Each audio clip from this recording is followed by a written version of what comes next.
All right, guys, this is chapter 13A. It's talking about energy sustainability, and I wanted to talk to you about this young man, or not young man, he's probably older than me now.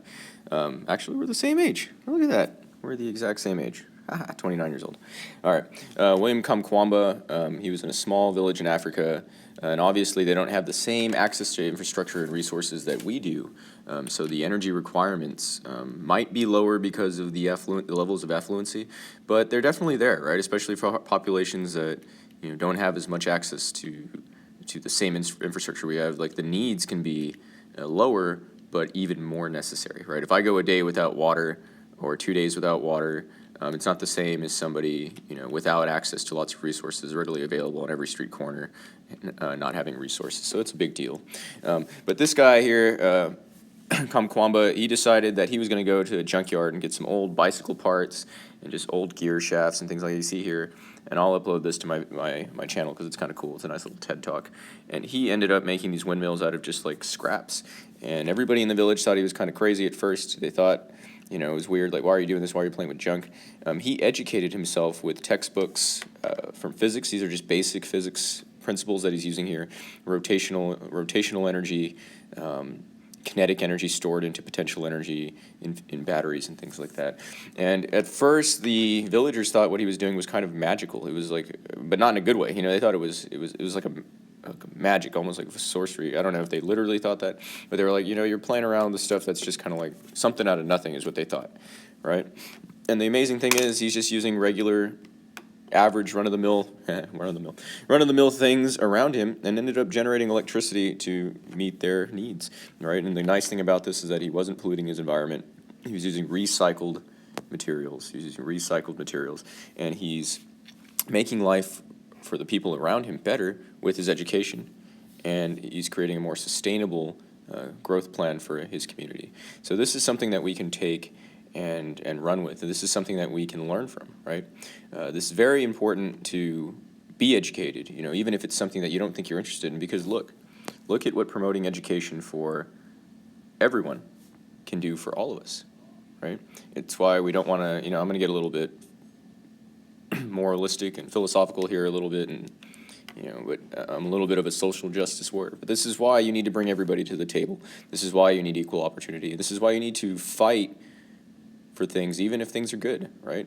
We want to make things better. We don't want things to just stay the same. I hope that we want things to get better, even if what we have right now is, pretty darn good. We can learn from this guy here and hopefully have a more sustainable future. Okay, so let's get into it. I'm going to go quickly. All right. So we're going to look at ways that we conserve energy. Okay, energy conservation and energy efficiency are the least expensive and most environmentally sound ways of maximizing our energy resources. Conservation is finding and implementing ways to use less energy. So think about ways that you can use less energy. And then billing systems go off of tiered rate. So as your use of energy goes up, the rate at which they charge you goes down. Peak demand is the time of the day or time period that the energy is used the most. Now, if we do not figure out how to decrease energy uses during peak demand, or you cannot supply enough kilowatt hours during peak demand, you end up having brownouts and blackouts. Sustainable design improves efficiency of the buildings and communities in which we live and work. So this could be like retrofitting and things like that. Retrofitting. Okay, sustainable design, and there's a little thing in your book you're going to want to look at. Okay, sustainable design incorporates proper solar orientation. That means the direction. Okay, so imagine you have your head in the sun, and it's hitting you right in one spot. It's going to hurt really bad, but if you change the angle of your head, you can. If you change the angle of your head, you spread out that sunlight a little bit. So this goes back to kind of a little bit with albedo and heating we did way back in the day. But another thing you can do is also just put a shade down over your head, right? And block out that angle of the sun. You're not literally making something the size of the sun to eclipse it, but you are just putting something in the way to kind of occlude it or block it. Okay, so what does that mean for house design? You can do a lot of passive design things, and we'll get to that in a second. You can have skylights to get heat into your house, right, without having to use any central heating or anything like that. High efficiency windows, usually double painting your windows, so you trap air in between the two pieces of glass. Air is a very good insulator. By the way, y'all's lab for this chapter is going to be to design a little miniature model that can retain heat and also ventilate heat very quickly, and you want to use recycled materials if possible, right? And we'll go over some of those. Okay, you want to have insulation, and there's good recycled insulation that you can use that we're going to learn about. Efficiency heating and cooling systems. So this right here is talking about the efficiency, making sure you use that energy detective, getting new appliances that save electricity over time, and they save money for you as well. The direction of the house, right? If the windows are all facing south, like right here, that means you will get sunlight in the winter, but in the summer, when the sun is a little bit higher, it will get blocked by these coverings, right? So that's passive design, a lot of passive design. Okay, so passive solar design, construction designed to take advantage of solar radiation without active technology. Thermal mass can also be called thermal inertia. And that means resistance to change, right? It's resisting change. Mass literally means, it can be interchangeable with the word inertia. So mass means that you have some inertia. Property, building material that allows it to maintain heat. Okay, so think of some things that have thermal mass and thermal inertia, like brick, stone, as opposed to like glass, right? So think about things like that. Using passive solar design can lower your electricity bill without the need for pumps or other mechanical devices. And so if you have something with high thermal inertia, that means it takes a long time to heat up and cool down, and that can save you money, right? So if you get a lot of sun in the morning, it's going to heat up the stone in your house. It'll take a long time, but once it gets that heat, when the sun goes down, guess what? You've got some latent heat that is still remaining in your brick stone front of the house. You don't need brick all over the place. You could put it in the south portion of your house and save money. You know, you don't need a gigantic brick castle. You can just put it in the front, right? That's why you see a lot of houses, like KB homes and things like that, that put brick, even if it's just fake brick or just a brick facade. You're getting the heat energy in the morning, and you're saving it through the day. All right, so you're lowering your money, and this is really, if anything, if you're going to convince somebody to be more environmentally conscious or ecologically friendly, just the money, Lebowski, the money is what saves people money. No, the money what saves people money. The money is what convinces people half the time, and if it helps us all, you know, that's what we call kind of more of like a green bottom line, right? Building a house with windows along the south, we talked about. All right, so here's just a picture of that passive solar design. The summer, when the sun is higher and stays in the sky longer, right? Imagine this, right? This is going to stay in the sky much longer. Right, it goes up here. So we want to have just this little overhang can protect us from a lot of sunlight. We still get a little bit, but not so much. In the winter, when it's lower in the sky and we get less time, we can heat through those windows in the front. So there are some examples of this in our classroom, which are very, very good, and you can kind of check those out. One of my physics kids this year, he was showing me this morning his house. His model house, all right? Renewable energy is either potentially renewable or non-depletable. Okay, so let's talk about the differences between these. So potentially renewable is things like biomass, things that we can regenerate over time. Now, trees can also be biomass, but imagine if you clear cut everything all at once, can't grow back, right? Okay, non-depletable is a source that cannot be used up, so think of some things that cannot be used up, like wind, solar, maybe geothermal, right? Hydroelectric. Those have their issues, but they're definitely the source of energy is always going to be there in some fashion. Okay, renewable, the energy management, an energy source that is either potentially renewable or non-depletable. So it's renewable takes in both of these. So this is under the umbrella of renewable sources. Okay, cool. Okay, so you need to know this breakdown here. This is the global energy use. Globally, we use mostly non-renewable. It's about 90%, 87 or so. Renewable energy is only 13%. So we need to look at the breakdown of that globally. Only 8% geothermal, solar, wind. Hydroelectric uses about 15%. And this is something we're going to want to look at. I'm going to find some documentaries that we can start watching, some little short clips of different hydroelectric, especially dams. And we're going to look at some dams. And then combustible, renewables, and waste, right? And this is what we're watching in the documentary Fuel right now. Okay, so this is some of the waste products we use, like methane from human waste. If we harvest that, that's a natural gas that we don't have to take out of the ground, right?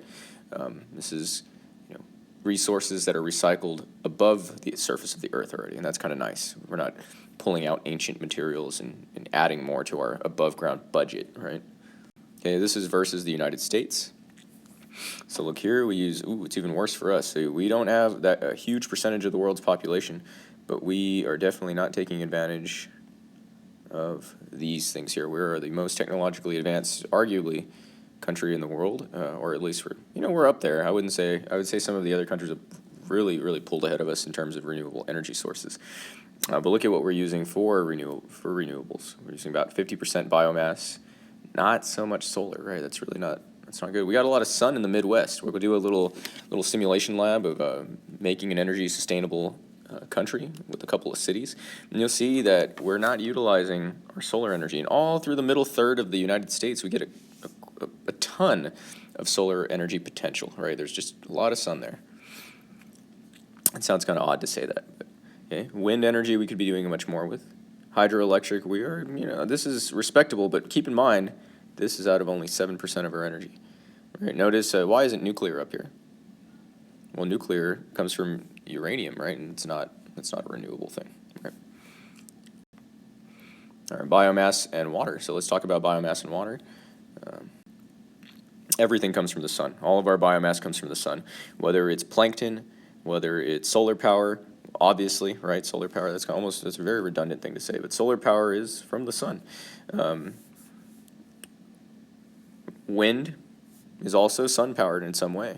Wood, obviously, from photosynthesis, right? Manure. Let's talk about why, right? The only thing up here that isn't really controlled by solar power is going to be tides, and that's more of the moon. Okay, the moon. Okay, it's like a shift. It's pulling the water from the opposite side of the planet towards it at night, right? And so that's why you get a rise and fall of the tides, and you can put these little turbines down here where the tides are at and collect the kinetic energy from falling water, just like you would get it from like a dam or a river or stream. Okay, so how do plants like wood, how does that biomass come from the sun? We talked about photosynthesis. Wind, we talked about that when we did climates, right? When the sun hits certain parts of the atmosphere differently, you get convective currents that go up and down. And so if we didn't have the sun, we wouldn't have those convective currents, right? Manure, the cows eat the plants, which get energy from the sun, photosynthesis, right? They create carbohydrates and things like that. Petroleum is from dead animals, dead plants and animals, which get their energy, again, from the sun. So everything comes from the sun. You need to know that. Okay, biofuel, and we're watching a documentary on this right now. Liquid fuel created from processed or refined biomass. Okay. Modern carbon, so this is going to be like your ethanol, this is going to be your diesel, clean diesel, right? Or quote-unquote clean diesel, right? But both of those, what makes them nice is that they make use of modern carbon.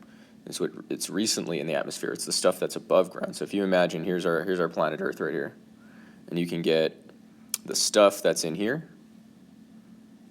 Oh, sorry. Okay, so let's say there's carbon that's up here all the time, and then there's carbon that's in here. As long as I'm only ever using the stuff up here, I'm not adding or taking away from the total carbon in the atmosphere, right? But the minute I start pulling stuff out of here, now what's going to happen? If I take a little bit of this carbon on the inside, this fossil carbon, what's going to happen? Well, I'm going to add more to the stuff above ground, and that's what we're talking about. Carbon neutral is when we're using things that only use the stuff that's above ground. Okay, so that's the difference between the two.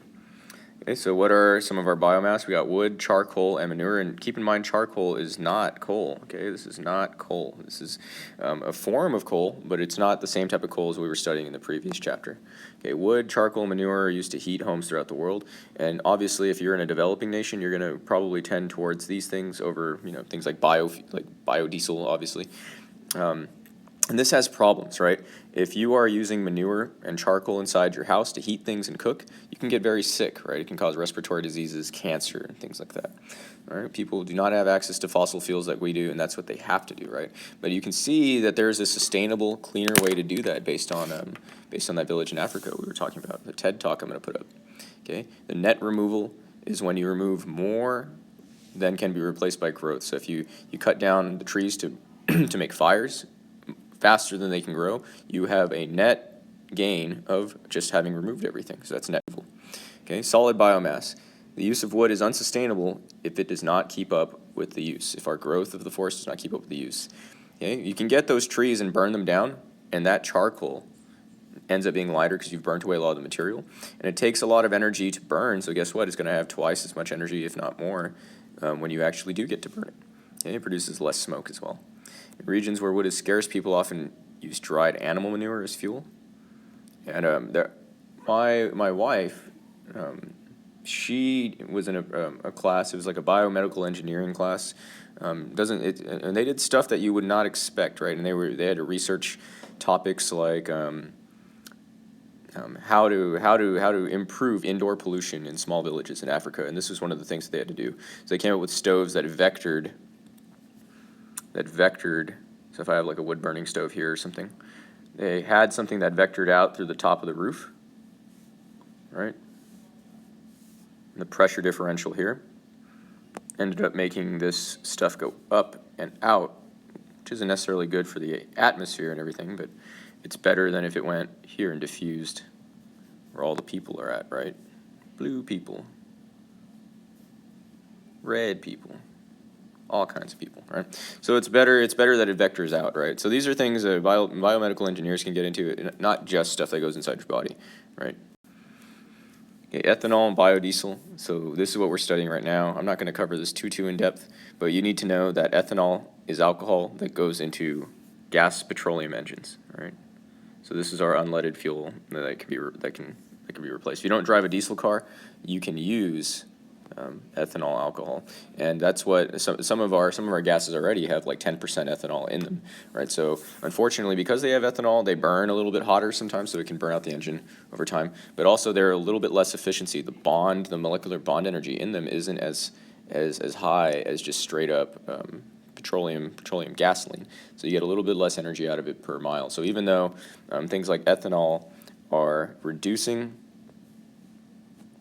fossil carbon immediately, right? What ends up happening is you have to buy more of it, right? So guess what? You lose a little bit of your gas efficiency, your fuel economy, and so it's arguable that you could say that it's not a energy positive or a carbon positive, right? At best is maybe carbon neutral, right? So that's something it's better than what we're doing though now if we were just to not use ethanol. All right, biodiesel. All right, biodiesel is a substitute produced from extracting chemically altering oil from plants, and you can get it from any plant, right? So the cheaper the plant we can get, the better. You can see that we use a lot of it for soybeans, right? And that's the topic of debate and scrutiny all over the world, both of these biodiesel fuels, because if you give somebody too good of an incentive to produce these things, these crops, over making things like food and things like that, because you give them just a little bit more money or quite a bit more money, it will end up having a net negative for their community because they don't have the same type of food that they had before. Flex fuel is a vehicle that can run either gasoline or some mixture of these biofuels like ethanol. Right. All right. Kinetic energy from water can generate electricity, so that's hydroelectricity. You can run of the river is when you put turbines in a stream. So here's like a stream going this way, kinetic energy that way, and you just put a turbine right here. Right? You put like a fan or something, and that fan can spin when it goes, right? The downside to that is that when the stream is low, there's a drought, the kinetic energy decreases, right? So decrease in kinetic energy, right? All right. Water impoundment is when you actually, like if you impound a vehicle, you keep it somewhere, right?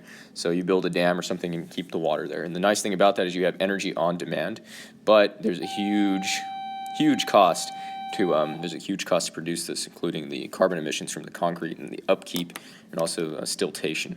Okay? So when you make a bunch of silt on the ground, which is going to take away some of the capacity to hold water. Tidal energy is energy that comes from the movement of water from the moon. So this right here, all of these things, what they all have in common is that it's all kinetic energy. Right? It's making use of kinetic water. All right. Here's a picture of that. You're going to want this in your notes. Right?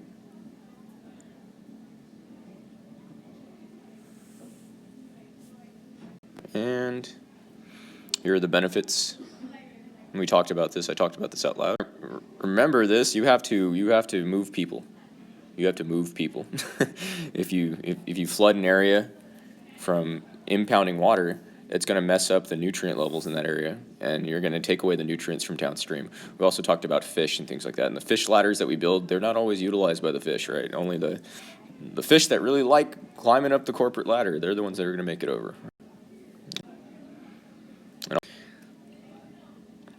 All right, so siltation is the accumulation of sediments, and then guess what? You had this nice, clean, carbon-neutral thing, and now you got to bring in machines that are run off fossil fuels to remove the silt and the crap at the bottom of the. All right, and we'll go ahead and stop there.